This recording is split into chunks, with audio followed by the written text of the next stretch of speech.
Today, the world is remembering the greatest victory on D-Day. Today marks 80 years since the invasion of Normandy and the beginning of the end of World War II.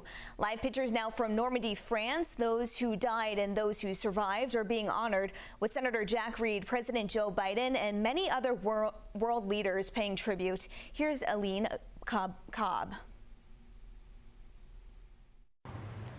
President Biden and the First Lady bowed their heads in front of a wreath at the American cemetery overlooking Omaha Beach, where more than 9,000 U.S. soldiers are buried.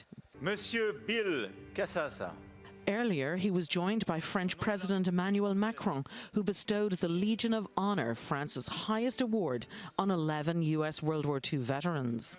In memory of those who fought here, died here, literally saved the world here. Let us be worthy of their sacrifice. The president marked the 80 years since the D-Day invasion by saying the U.S. and its allies will not walk away from Ukraine as it continues to defend itself against Russia. We're living in a time when democracy is more at risk across the world than any point since the end of World War II, since these beaches were stormed. Before the ceremony, the president met with some of the men who survived World War II, all of them pushing 100 years old or even older. Onofrio Zicari from Syracuse, New York, was 21 years old when he landed here. We landed and we had to crawl on the beach, really. I looked over and there's this GI. He was sitting on his helmet and he was holding his guts. The war brings nothing but misery, nothing but misery. With each passing year, fewer and fewer veterans remain to tell the world what happened that day.